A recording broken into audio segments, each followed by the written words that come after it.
A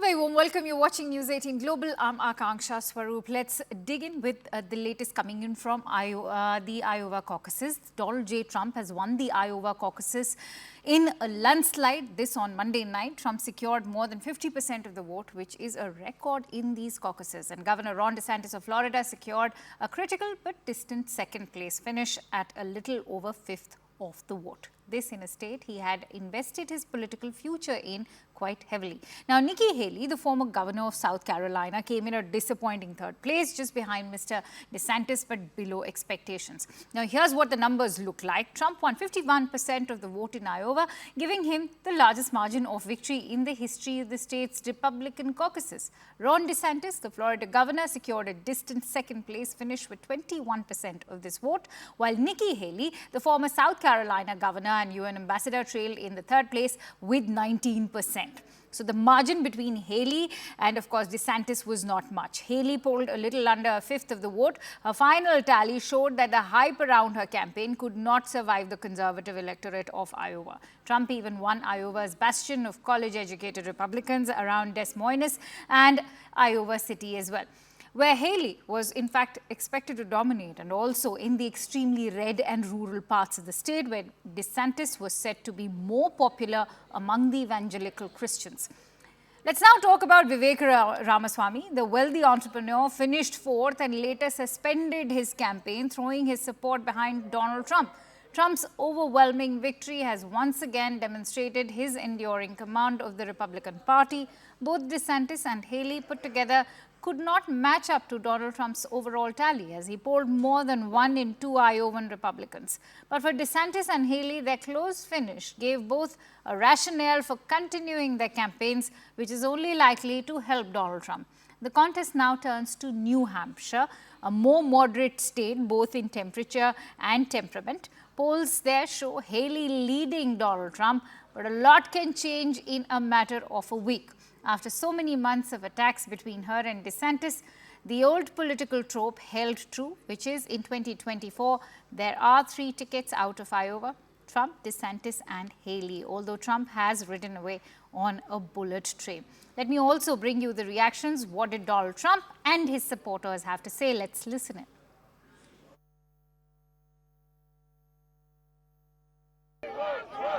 Donald Trump muscled past his rivals to capture the first 2024 Republican presidential contest in Iowa on Monday. This has been an incredible experience. The people have been, this is the third time we've won, but this is the biggest win.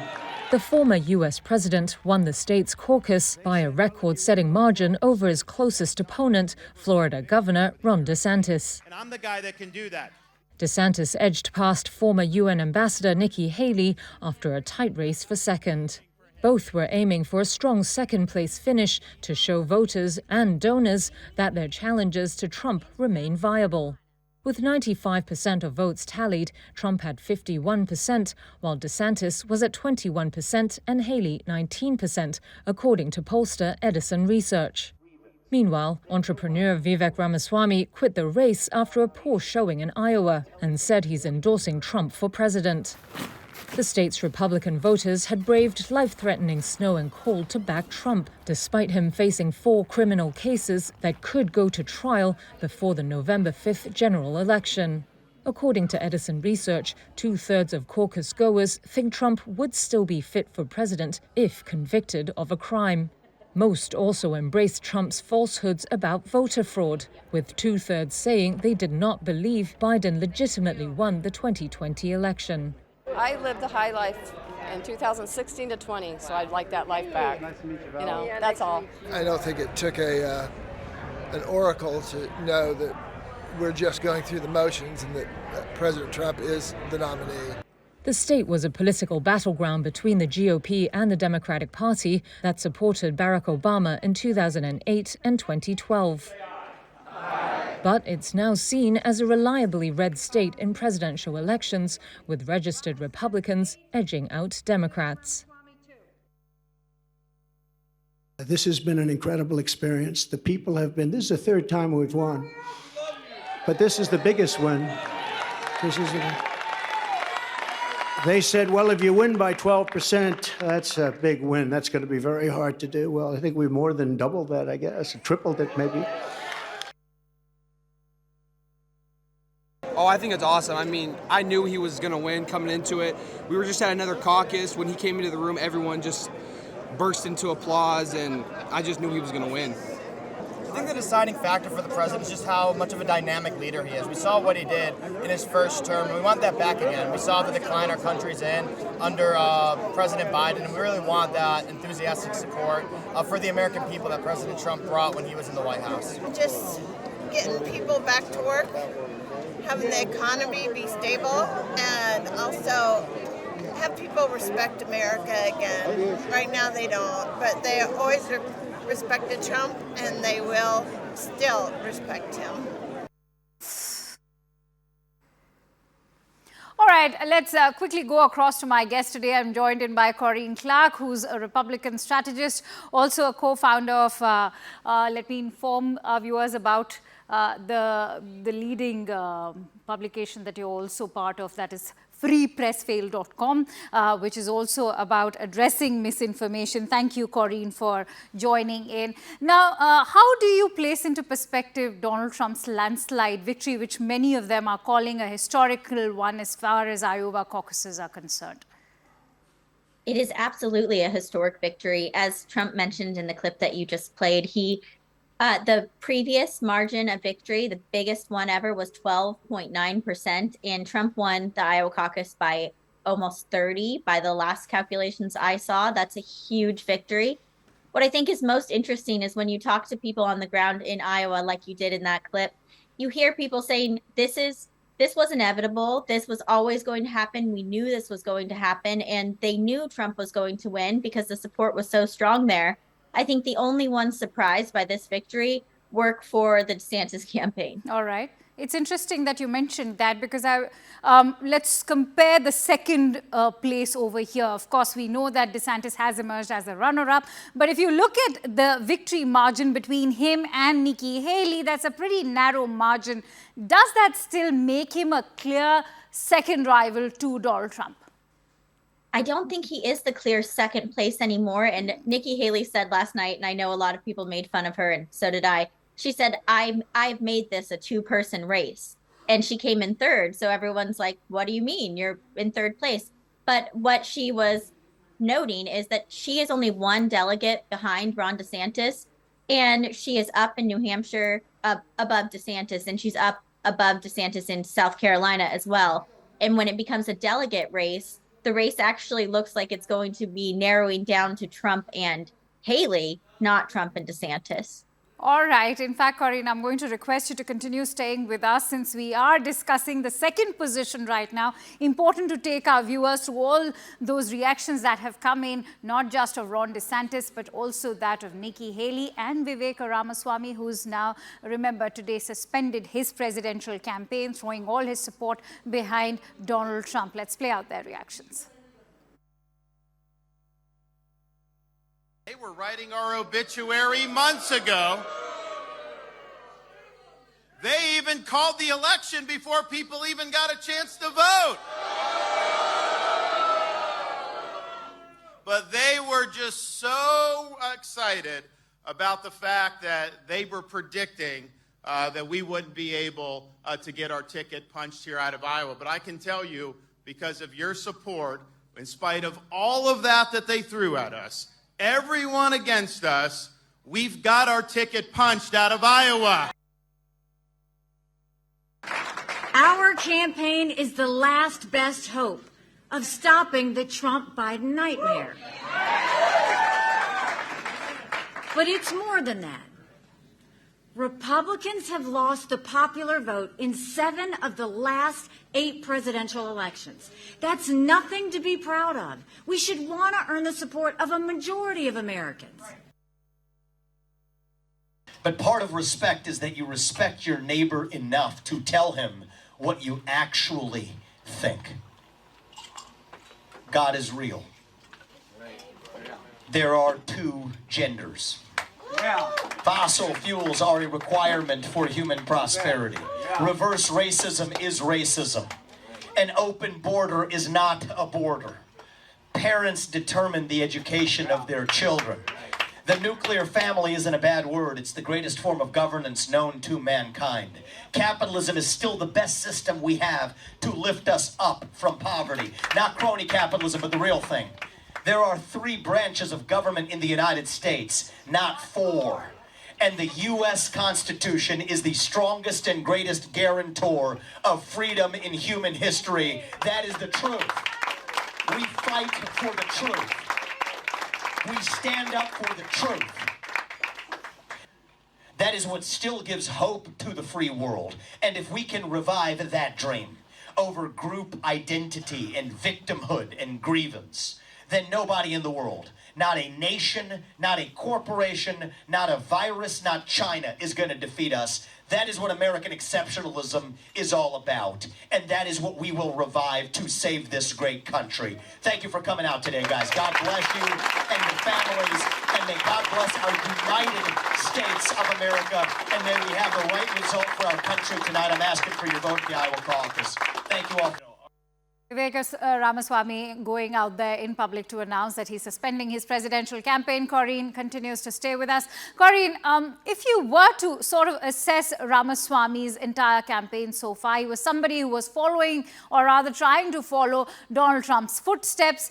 While those conservative foreign policy views may have worked for Donald Trump, they seem to have failed miserably for Ramaswamy. What are the kind of attacks that sort of shifted public perception around Vivek Ramaswamy? No, I don't know that there is a negative perception of Ramaswamy overall. I just think that running with a Trump policy when you are not President Trump and President Trump is in the race is just a failing recipe. He couldn't overcome Trump. Trump was in the race. You know why I say that? Because Nikki Haley, who has been a former UN ambassador, used those very foreign policy points to sort of bolster him whenever he came up with those views on immigration primarily. I think that Nikki Haley is a lot of talk. President Trump and Vivek have a lot more in common than Nikki Haley and President Trump. And I think what he did is bring a different voice to the race. And he talked a lot about the same things that President Trump will do when he wins again.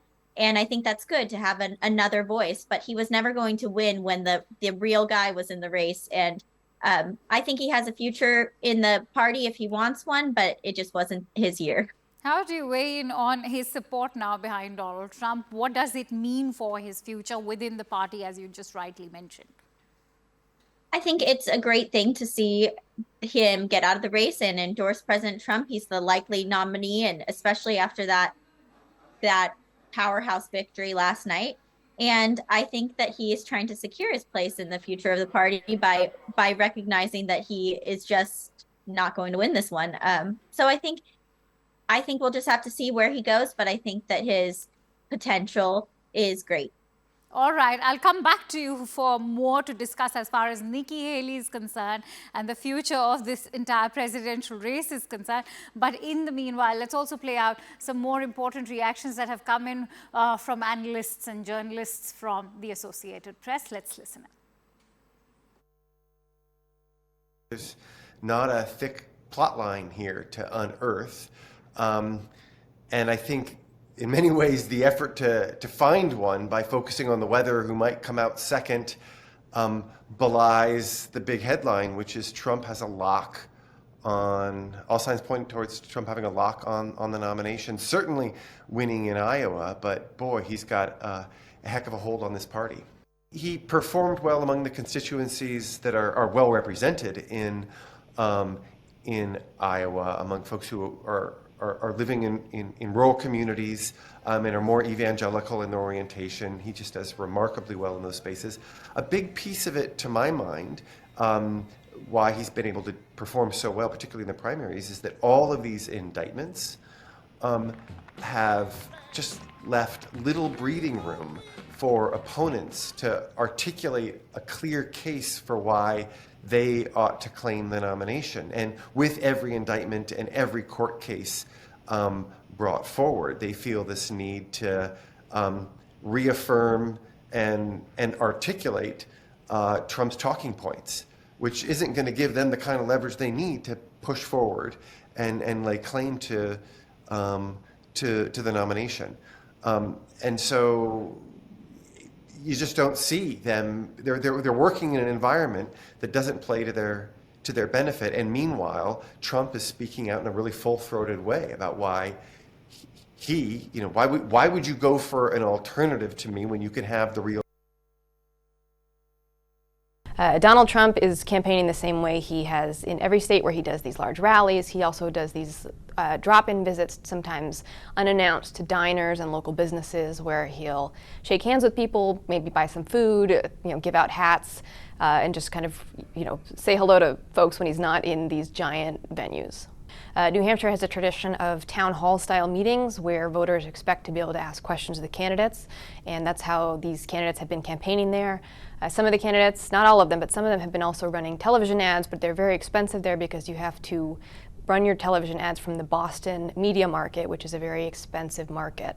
So if you're running a cheaper campaign, some of the easiest ways to get the vote out, get your message out, is to do radio ads or to just show up in person as much as possible, meet people in diners, and answer questions at these town hall formats. The weather can be a real challenge for people when they're considering whether they're going to go out to vote. Sometimes people might tend to stay home if it's really bad weather, but these are New Hampshire voters who are also used to harsh winters, and the expectation is that most of them will still probably turn out. So the winner of the New Hampshire primary, this could be a really decisive moment for a lot of these candidates. For former President Donald Trump, it could be a sign that he's really staved off these challengers and has reasserted his dominance in the party, that he could move on to these next coming contests in the other states. For a candidate like Nikki Haley, it could show that she might be a viable alternative. For any of these candidates, a win in New Hampshire over Donald Trump shows that he's not invincible, that there is enough support out there for somebody else, and that maybe there's a path for another nominee. All right, so that was Michelle Price, who is the political reporter for the Associated Press. Corinne, if you heard what she said that for Nikki Haley, as far as New Hampshire is concerned, she may just come across as a more viable alternative to Donald Trump than what was the case in Iowa. How do you see New Hampshire now shaping up, especially as far as the second position is concerned? Yeah, I do think that Nikki Haley was right when she said that it's a two-person race, and New Hampshire is one of those states because it will be between her and Donald Trump. I think Trump has the lock on the first place position, but it does look like it's going to Haley. What might happen, it could happen, and I'm sure DeSantis' team is really hoping that it happens, is that they're going to see this as a last-ditch effort to make sure that he is second place, and there might be a little more turnout for DeSantis because he did so poorly in Iowa, and they're really hoping that he won't drop out after New Hampshire. So maybe they'll see a little bit higher turnout, but I think it's a two-person race in New Hampshire between Trump and Haley. All right, Corinne, we'll have to leave it at that. Many thanks to you for sharing your precious insights. It was a pleasure to have you here on News 18 Global, as always. Thank you.